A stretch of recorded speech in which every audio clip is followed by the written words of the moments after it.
Okay.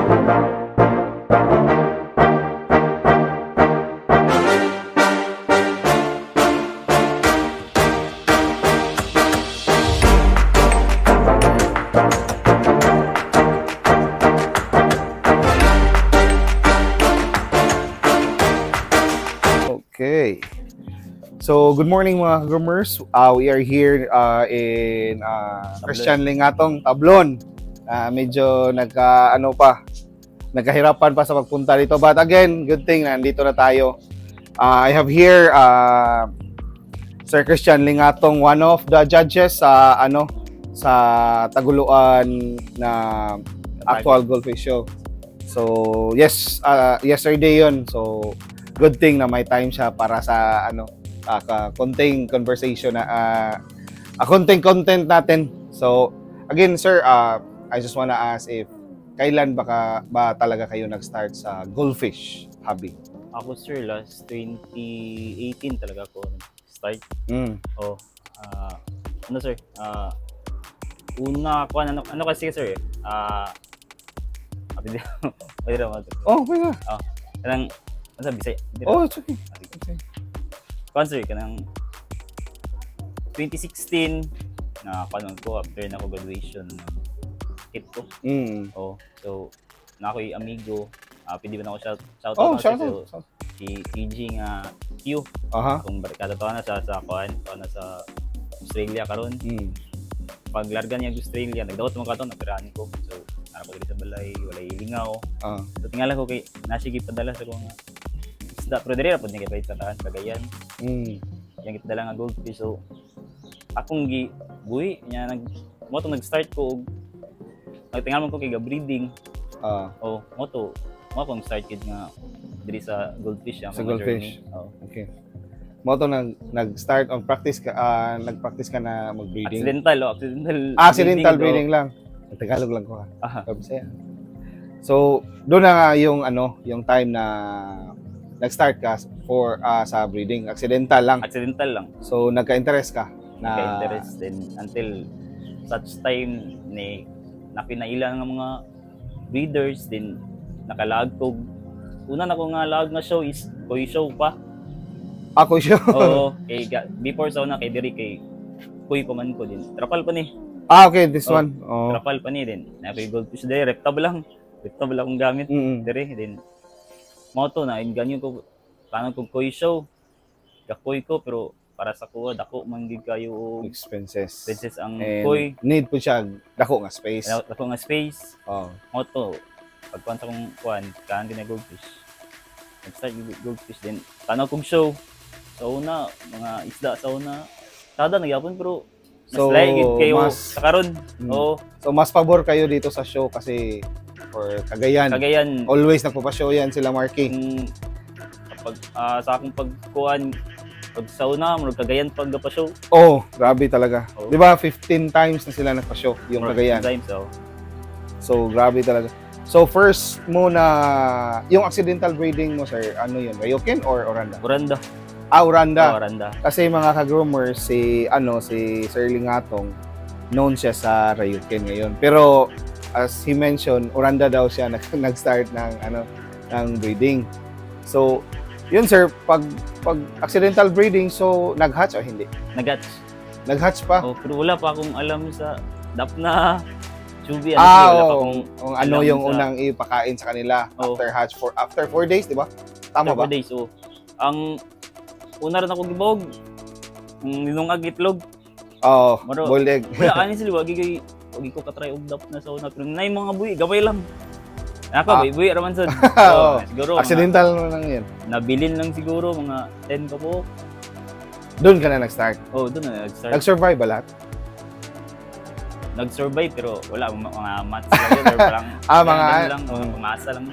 Pero at least you have an idea na paano palakihin or ano ang dapat gawin after hatch.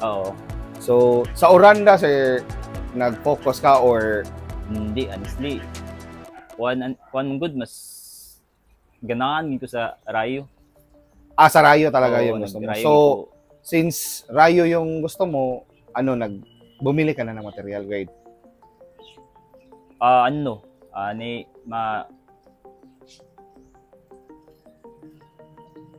or binigyan ka ng material grade na rayo? may nagbigay sa akin, pero hindi ko na maalala kung sino yun.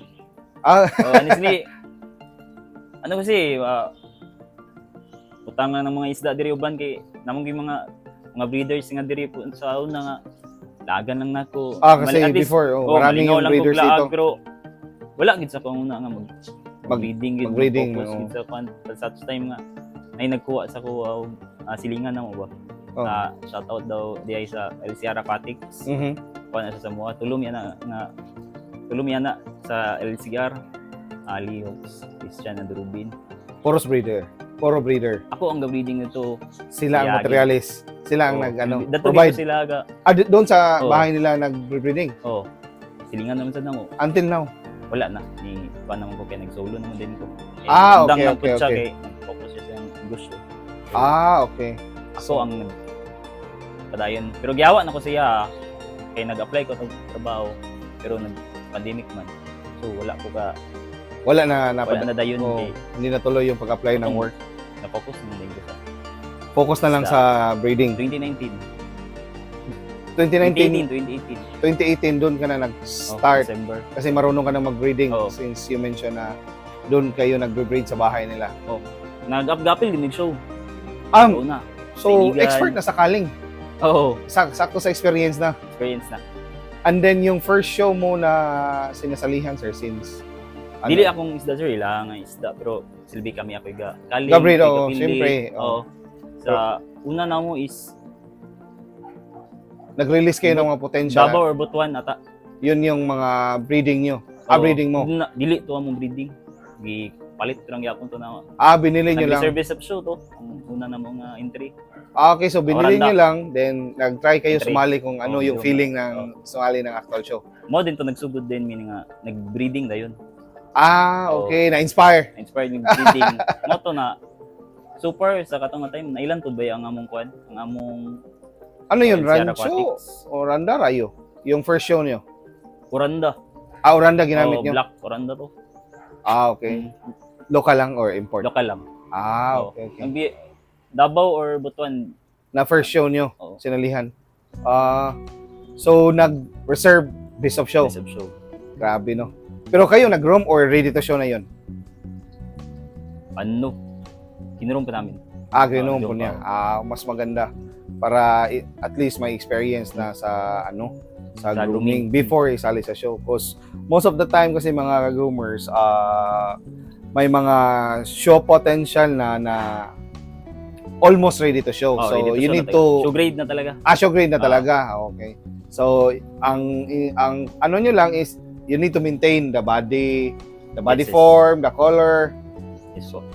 Yun lang yung Pero of course, since you're looking for show potential or ready to show, almost perfect na talaga. Almost perfect, but since as I mentioned before, for me, na wala talagang perfect na isda. Kahit para sa iyo, sir, may perfect ba na fish? Para sa akin, sir, wala. As a judge na yan ng mga groomers. And also myself also nga nag-judge din, wala talagang perfect na isda mga ka-groomers. Doon lang magkakatalo sa mga minor faults, ganyan. Yun lang yung tinitingnan. Kasi walang perfect na isda. Coloration. So, ito yung, to dito mga, sir? Mga breeder na lahat? All male? May female male. Sagol pa na ako. Then, akong planong good is transfer pa na po dia. By next week siguro. Kasi as you can see mga groomers, walang, may laman, fry. Ito. So, ito, fry. May fry dito. As you can see. And, yung iba dito, may fry din, sir? Yes, sir. Mas marami to. Mas maraming fry dito. Kasi nag-renovate kasi sila sa bahay nila ni Sir Lingatong. So, kaya medyo ito lang mga naiwan, yung iba nasa labas daw. Sa labas. Aquarium nandun. Mga tanks niya. And ito yung mga breeder, sir? Yes, breeder. Breeder. Pero mix na, male, female mix dito. Na. At dito, breeders din, pero yung mga street, mga import. imported. Shout out, Clyde Tornado. Kay Clyde. Andy Galaay, CDO. Okay. Nice. Ang ganda dito ah. Ito, import mga Bago lang mga tong stay, mga last week sa December. last week of December. So pinapa-condition or hindi pa na? Breeding na to. Ito yun. Parents sa dalawa.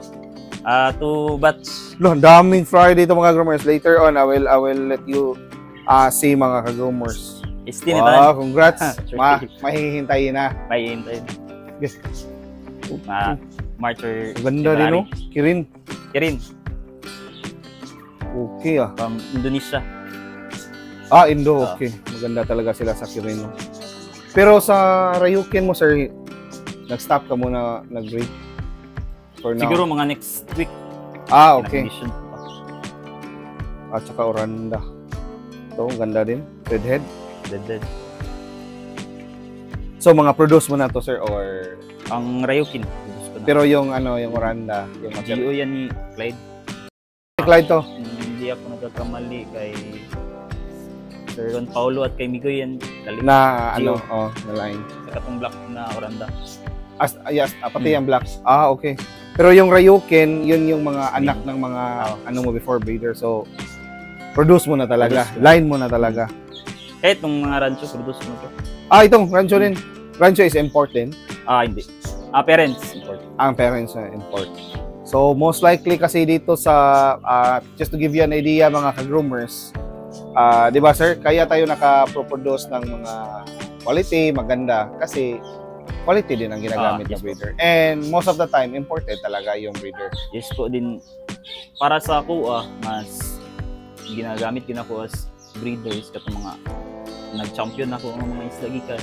Yung nag-off na, di ba, sa show? Po. Hindi na maginagamit, but mga winners talaga. Okay, nice.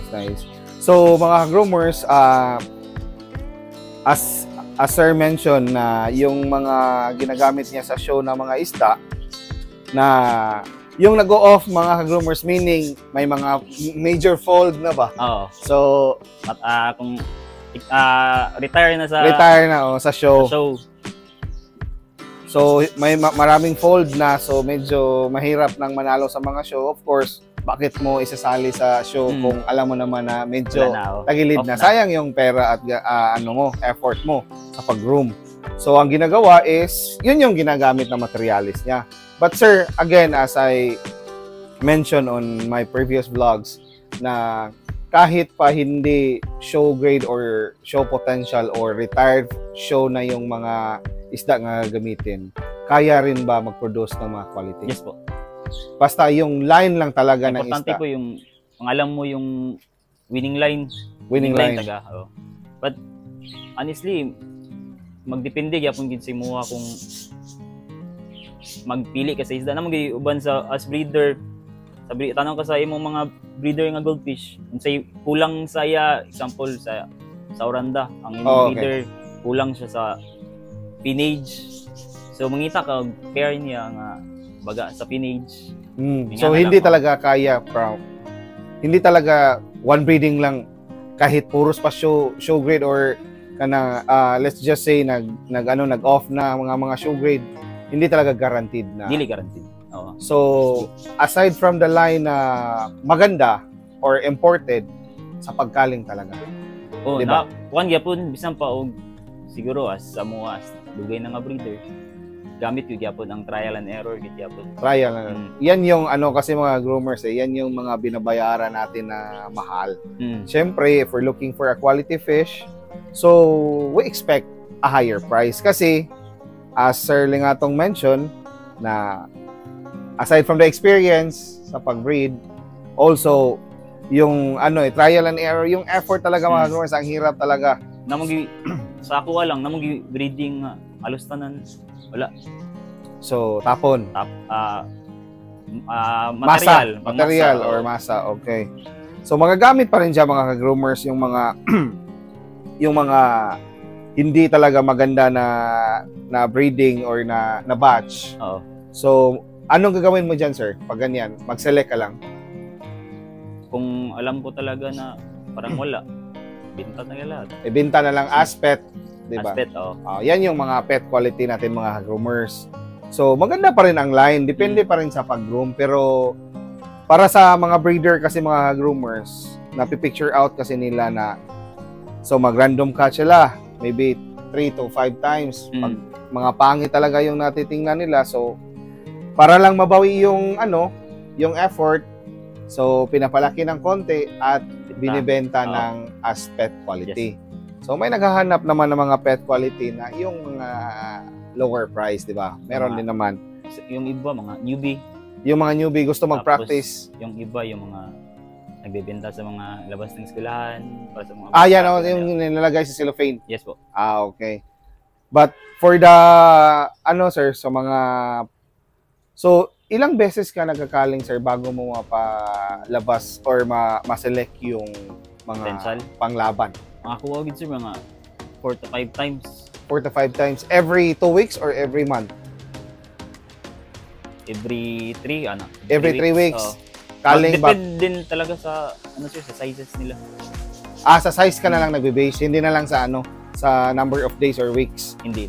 Pag tingin mo medyo malaki na, kaling na naman para kita na yung as good mas maayo mo good mas masayo nimo og kaling, at least gamay nimo siyang mabaugan. Okay, less na yung mga papakainit.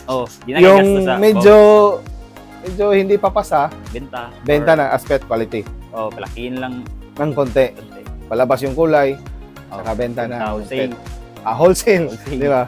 Pero yung mga most likely sir, sa isang batch mo, let's just say sa Ryukin kasi dito ka nag-focus before dito ka sikat di ba? Mga sa isang batch, ilang most likely mga 5,000 or 3,000 yung nagka-hatch? Mga 3,000. 2 to 3,000 depende sa size ng female, di ba? Depende po din sa male kung kailangan din malaki yung female, malaki din ang male. Kung condition din siya. Depende sa condition. Okay. So, any tips sir for on how to condition your breeders? Sa ako sir, kung pwede mo share. Advice lang na ko sa siguro akan ko niya tested ko sa uban nga breeders. Okay. Sa ako sir, mas kuan ko sa example sa imong isda nga groom. Mas okay siya kung ang imong isda, kung gusto nimo siya i-breeder, dili siya high quality pellets sa mga ibog, kung gusto nimo i-breeder. Kay possible mong good, para lang sa kuha, possible mong good kay na-effect silang itlog pag abot sa mag-breeding na ka. Labi na high quality nga pellets. Yung mga mamahalin talaga na pellets? Para sa kuha lang. Sa experience mo? Experience lang ako. So ano yung binibigay mo sir for conditioning? Sa ako sir is waya-waya, then live food talaga? Live food, Aquamaster. Aquamaster? Di ba sa Koyan? May pang goldfish, di ba? May pang goldfish. Pero pwede, yapon na siya sa goldfish yapon. Magyapon ang ginagamit. So, durugin lang?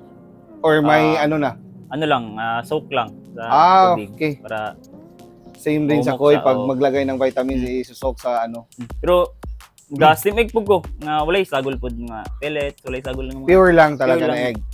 Okay. Pure itlog. Pero most likely, if nag-condition ka ng sa nalalaman ko lang to, if I don't know if this is correct, live food talaga. Live food. Sa female yan, di ba? Or female at male? Mas maganda solid talaga ang male para condition din yung... ang male talaga ang importante na condition? Yung dalawa. Yung dalawa. So silang dalawa nagla-live food? Yes. Okay. Pero 1 week. 1 week lang? Isa lang every week. Once a week lang? Okay, masubraan. Baka mag-lay ng egg or accidental na? Ugo mong good ang waya-waya. So, di mo siya perminti nga bog kada adlaw.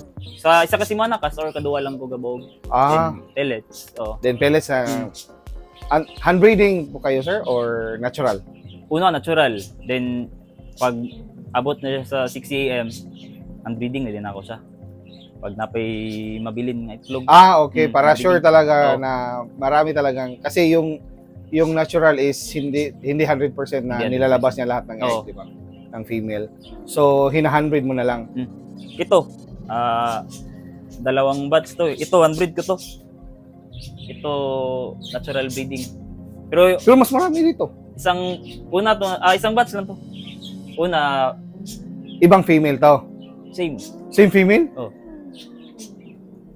But ito, handbreed ko, pagkatapos ng natural breeding, na-handbreed ko. Ano lang sir, no? Mahina lang ang oxygen. Pero okay lang to, sir. Okay lang, okay lang. Survive yan. Oh, survive yan. Kahit naka-ano, mga groomers, oh. Kahit naka-outdoor si sir, nandito yung mga fry. Oo. Pero pag maulan, sir, ano, tinatakpan. Tambol, oh. Okay. Ilang days na to, sir? Ito, 1 week. 1 week old Oo. fry. Ito din, kasi isang batch lang. Isang batch lang, oh. Dami, ah. Nung nasa Ito, natural breeding. natural breeding yan. Oo. Meron ba dito? Meron pa din yan? Isang batch daw. Tinransfer ko lang. Okay, okay. Tingnan natin. Transfer kasi yung fry pag di lang mag-breeding. Grabe, transfer lang din sobrang simple lang talaga, ano, Transfer lang din ako sa mag-breeding bigger tank. si sir. Pero, ano, sir, no? Mas maganda yung malaki talagang area. Yes. Pag mag-breeding. Yes. Kasi para sabay, maraming, di lugi sa panahon ba? Oo. Diba? So, okay to, ang dami, ah. Or, este lahat. Short tail. Ito, dito, dyan. Like 2 batch. Mura, Baka February or March. wala na, okay na. Oo. Chubby talaga, sir, no? Pag, To be. ilang days sila mag-chubby, sir? Until what? One Sir, month? Maging ani na nga kod. Size? Kadako. O yun nga sizes. Subi na nako kay sa dap na mo. Di naman sila kadako sa dap na kay. Mas malakas Gamay, kasi, oh. mas malakas na mangoy kasi ang dap na, eh. Oh. Sa pino lang siya nga quad na chubby. So, ito yung magastos, chubby. Oh. Lalo na pag dating ng mga around 1 month, malaki na sila. Oh. Marami ng... Juan, ano? Ito baka next week. Galing ko naman to. Transfer din sa labas. doon sa labas. May ano pa ka doon? May puntahan natin ngayon. Mamaya. Punta natin. Okay din to, sir, ah.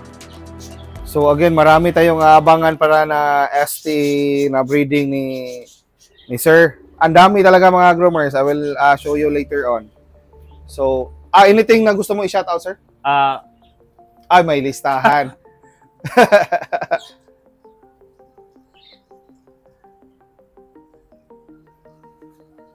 Sir, shoutout ko Team Eagle Eye CDO. So, Sir Clyde, Jason, Mike, Prince, Gerson, Edgar, then Team Tablon. Mga groomers din sa Tablon. Ezekiel, Ray, Kevin, Adrian, Joshua, Chan, and Rafael. Yan yung mga kasama mo na. Yes. Mga groomer yan? Mga groomer. Okay.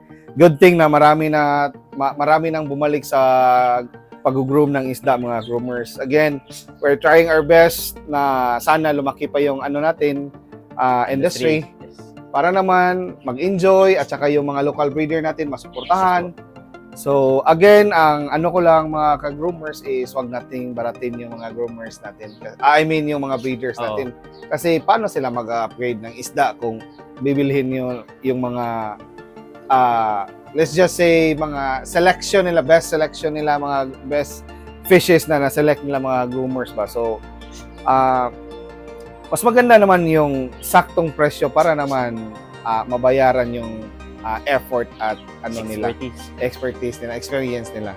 So once again mga groomers, I just wanna invite everyone in advance. Doc Elmer from Davao, we just talked yesterday regarding on their actual goldfish show. This coming March 15, 16, and 17 sa Davao. So I'll just gonna post na lang if may final date na yan mga groomers, ha. So if may poster na sila Doc, kasi si Doc nandito pa sa Cagayan, dahil sa show, nag-judge kasi si Doc. So I will just post it on my YouTube channel and my Facebook account na lang if may poster na sila Doc para for the final date or invitation. But again, as Doc mentioned na final na yung March 15, 16, and 17. So, kita-kita tayo doon mga groomers. Once again, thank you very much, Sir Lingatong.